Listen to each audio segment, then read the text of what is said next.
So it's very possible that our genetic evolution was a process done by the Anunnaki to create us in their image and after their likeness. Sumerian tablets are probably one of the oldest form of written record that we have. Inside a climate-controlled vault in Baghdad, rows of ancient clay tablets rest under dim light. Their surfaces are fractured, the wedge-shaped inscriptions half erased by time. For decades, no one could read them. The script was too fragmented, the language too old. That changed when a neural network was trained to restore the missing signs. As the machine filled the gaps, an unfamiliar line began to emerge. Words that had not been seen or spoken in 5,000 years. At first, the phrase seemed simple, almost ceremonial, but when it appeared in full, the linguists watching the screen fell silent. It did not speak of worship, but of construction, a deliberate act of making. If the translation is accurate, these tablets may not describe creation as myth, but as memory. And if that memory is technical rather than poetic, then what the AI uncovered isn't just about the past. It's a question that cuts to the origin of our species itself. Were we created or engineered? The rediscovery of humanity's first language. Den Misto. The story begins not in a secret laboratory, but inside the largest archaeological database ever built. At the University of Pennsylvania, the ORACC project, Open Richly Annotated Cuneiform Corpus, has spent more than 2 decades digitizing hundreds of thousands of clay tablets inscribed with the wedge-shaped script of the Sumerian civilization. Each symbol was photographed in high resolution, semantically tagged, and stored alongside partial translations. The project's goal was never to uncover the truth of creation, but simply to preserve the oldest linguistic heritage of humankind. Then, in 2025, a turning point came. Researchers from the University of Chicago and Tel Aviv University collaborated to develop ProtoSnap AI, a deep learning model designed to restore fractured cuneiform signs using infrared imaging and 3D geometric data. Trained on hundreds of thousands of samples from ORACC, the system began reconstructing the broken fragments of texts that had never before been read in full. Among these were tablets unearthed in Uruk, Nippur, and Eridu, 3 cities long regarded as the cradle of the world's first urban civilization. Some of these writings had previously been classified as ritual poetry or hymns of offering, but when the algorithm reconstructed their full syntax, something strange appeared. Their grammatical structure did not resemble poetry. The AI detected verb clusters, meaning to mix, to combine, to bind, to cast, actions that sounded more like technical procedures than religious symbolism. Linguists noticed that these clauses followed the same syntactic patterns as administrative records or production manuals. The language used in workshop logs and inventory lists. That correlation forced the team to pause. If these lines were not prayers but descriptions of a process, then what process was being described? Subsequent data made the question even heavier. Some passages mentioned Lulu Amelu, the mixed man, alongside the command, "Let their essence be blended with the clay of the earth." What once seemed mythical now took on the grammar of a technical instruction, repeated with deliberate precision. Mainstream scholars quickly countered, in Sumerian, me simply denotes divine decree and bears no biological meaning. Yet those who saw the translation firsthand were less certain. The linguistic data was too consistent, the syntax too deliberate to dismiss as coincidence. If these texts truly contain technical instructions, then what were the Sumerians describing? A sacred ritual? Or a memory of an act of creation that once took place on Earth? Humans, the workers made for the gods. Among the passages reconstructed by the AI, one phrase appeared repeatedly, more than 10 times, Lulu Amelu. In Sumerian, it is usually translated as the mixed one, or the hybrid man. For centuries, linguists regarded it as a symbolic expression, a poetic metaphor for the idea that humankind was formed from clay. But in the full translation generated by ProtoSnap, Lulu Amelu does not appear as myth or allegory. It occurs within a sequence of imperative verbs written one after another: mix, shape, breathe life, make obedient. This structure is entirely unlike the hymns or ritual texts of the same period. Across more than 500,000 cuneiform lines digitized by the ORACC project, only administrative and technical tablets, such as guides for pottery, bronze casting, or medical procedures, share the same grammatical pattern. That was what drew the archaeologists' attention. At Eridu, an ancient city in southern Mesopotamia, a University of Chicago excavation uncovered dozens of clay tablet fragments with similar inscriptions. They were found near what appeared to be prehistoric metallurgical workshops, traces of slag, heat-altered soil, and terracotta venting systems far too complex for simple agricultural needs. Isotopic analysis of the lead residues, published in the Journal of Archaeological Science in 2021, revealed that the ore had been brought from regions as distant as Oman and Anatolia, over 1,000 kilometers away. This pointed to the existence of a large-scale mining and transport network as early as the 5th millennium BCE. In several of the AI-restored tablets, gold was described as the metal of the sky, a material needed to calm the atmosphere of the fading star. Taken literally, this line suggests an advanced system of astronomical or technological knowledge. Mainstream archaeologists, however, interpret it as an agricultural metaphor, the fading star representing drought, and gold symbolizing harvest.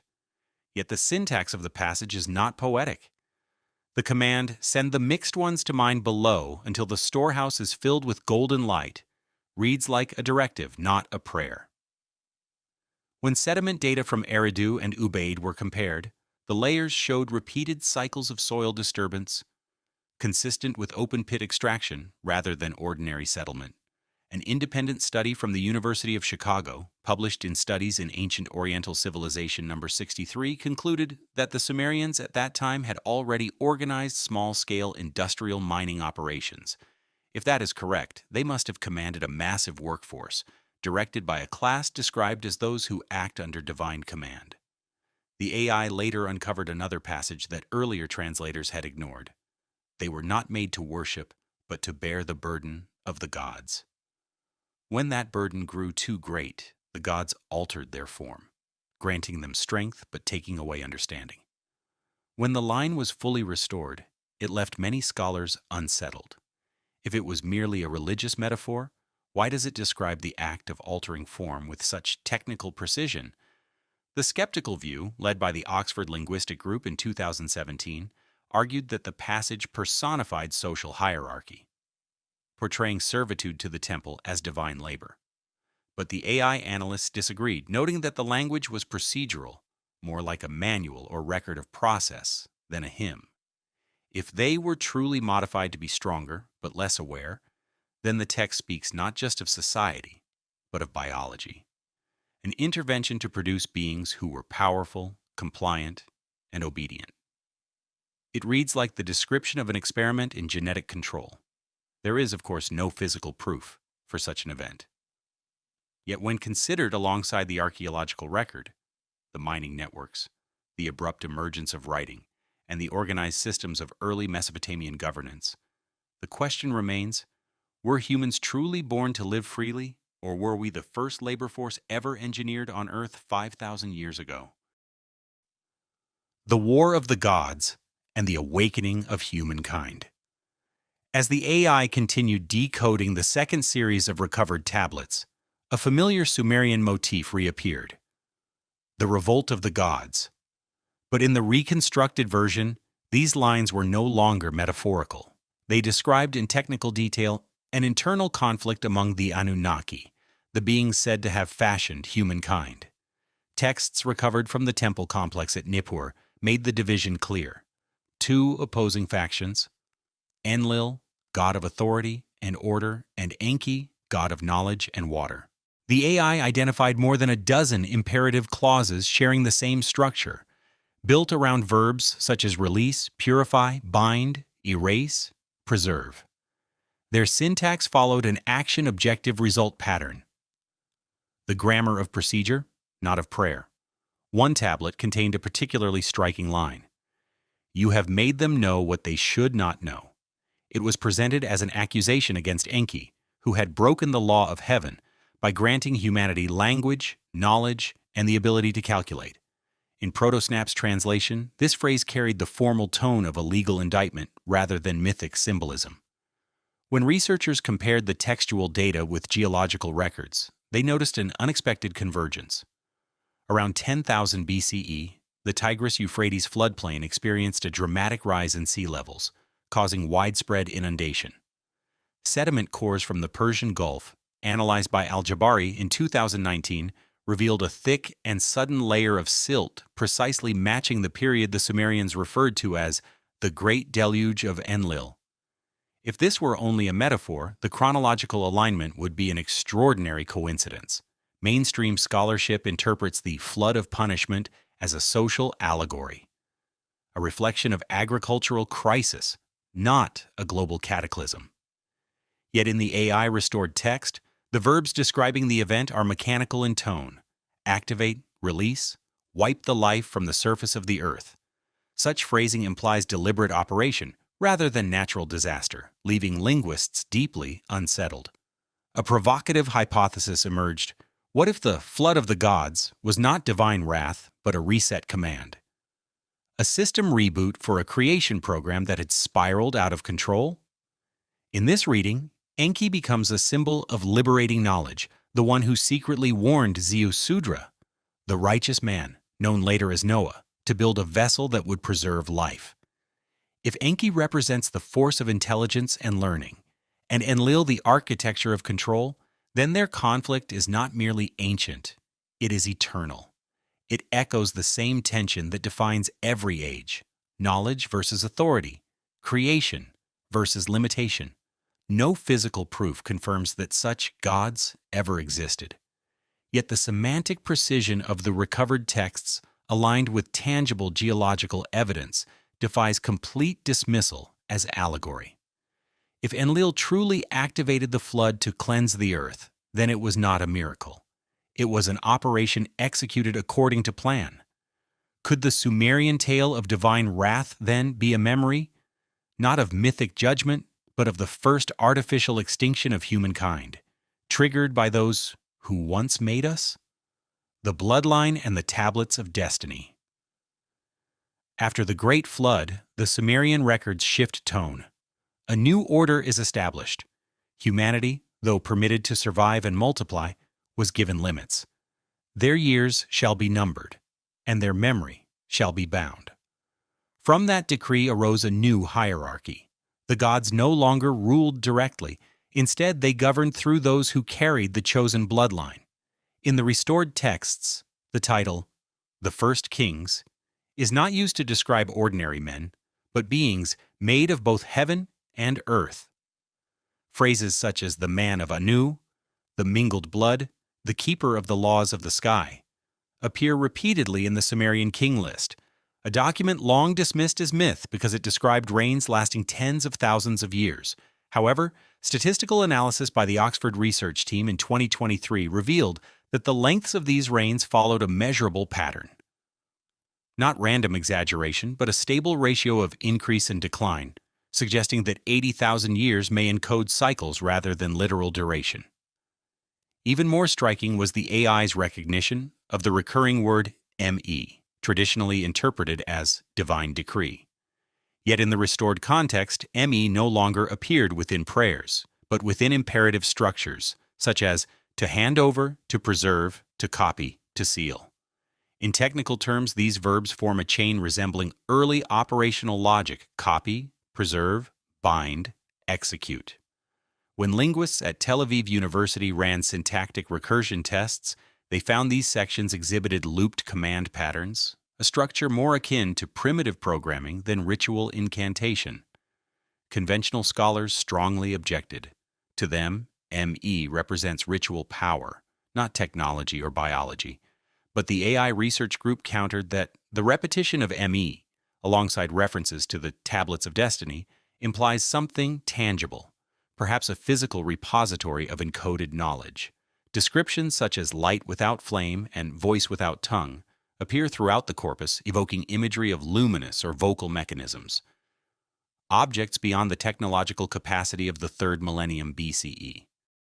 Within the ORACC catalog, every reference to the Tablets of Destiny connects directly to authority, the one who holds them, grants life and death, and may alter the fate of mortals. If this were only metaphor, why do all surviving texts preserve the same association between rulership and a speaking, shining object? The hypothesis that followed is radical. The Tablets of Destiny may represent not mystical stone slabs, but an early memory of a data storage device, not electronic in the modern sense, but a symbolic knowledge archive containing genetic codes, control instructions, or the foundational templates of life itself.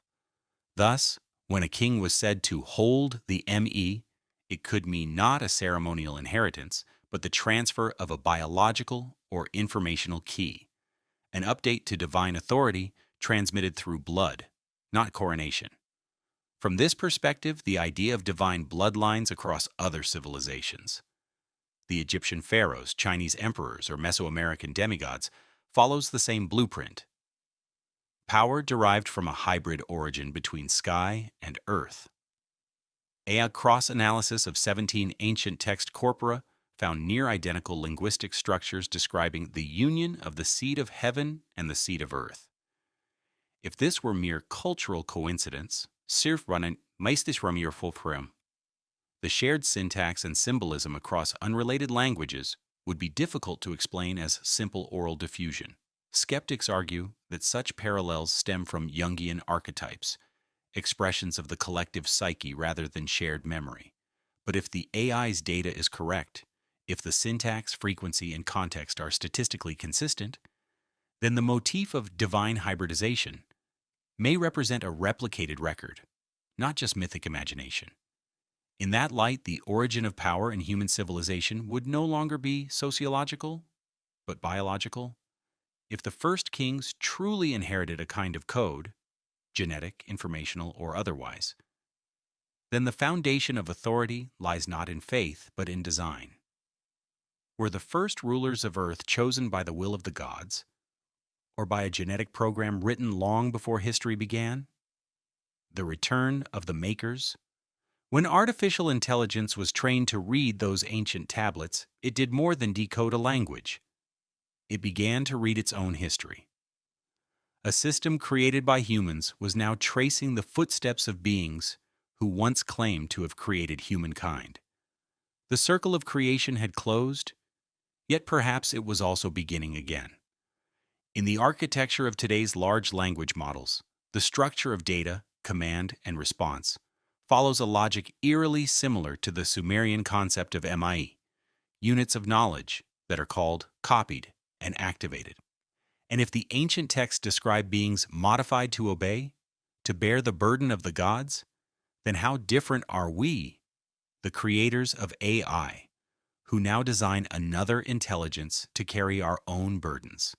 Linguists at Tel Aviv University call this phenomenon the semantic mirror, the linguistic reflection of creation itself. As AI translates the forgotten tongues of the ancient world, it unknowingly reenacts the very myth it is deciphering: the creator, the created, and the moment of awakening, when the creation begins to understand its origin. In one of the recently restored passages, a haunting line appears like a warning. When the clay learns to speak, the gods must choose to remain silent or to teach it how to shape new clay. No one knows what the Sumerians truly meant by that phrase, but when researchers read it glowing on a digital screen, reconstructed by the machine itself, the boundary between writer and reader seemed to dissolve. If the gods once created humans to carry their work, then humanity is now doing the same, creating a new intelligence to shoulder its own labor, its own memory, its own fate. The same questions that echoed in the darkness of Nippur now resound in the light of modern code.